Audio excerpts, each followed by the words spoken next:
one of my Number favorites. 7 here is an interesting one, I think. We have a Take it top away. 100 ERC20 token reaches a higher value as a PRC20. So, this one is interesting to me because what it means is that there's either better market dynamics going on over on PulseChain, or a project actually switches over primarily to PulseChain.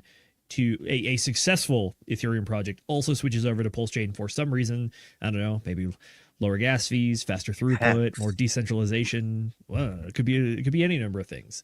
But if you go look through the top 100 ERC20 token list, it's a lot of other layer 1s, layer 2s, some protocols like Aave is a stake or a lending protocol, stuff like that.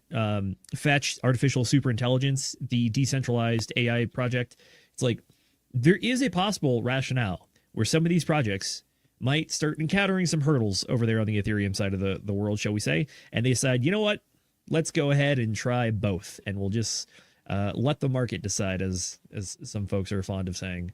But this would be incredible. I think this is one of the larger asks on the list, but at the same time, if it was possible, it would really solidify and prove to the world the fundamentals of PulseChain are truly better than Ethereum, and that it's actually worthwhile, and people are realizing it and utilizing it to their full advantage.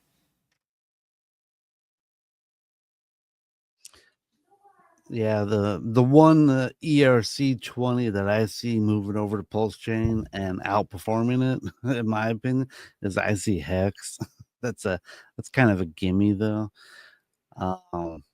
But for any of the other coins, I mean, it just doesn't feel like a lot of the people over that have developed on Ethereum just doesn't seem like they're really moving over that much. It seems like we got more guys like Buck, who copied, the Fiat Aave protocols and just things like that. They got Jexa, who copied the liquid staking protocols. It seems like that's more the case than the Ethereum bros coming over. I don't know, it just feels like not that many people are actually doing the move. So the wrapped Bitcoin, worth money. There's of course PDI, Hex on PulseChain. Which ones? I'm trying to get a list, but I don't think the other one's loading well or something. Are there?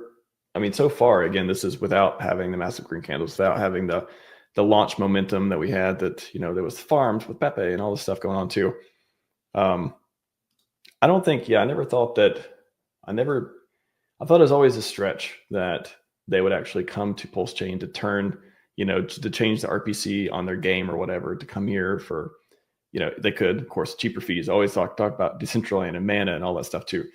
Of course, there's a case to make to do it, but are they going to do it? I always thought that was a long shot. However, the speculation on things that aren't backed by things, it's kind of one of those, again, a lot of people like to speculate, whether it's good or bad, whether it's healthy or not.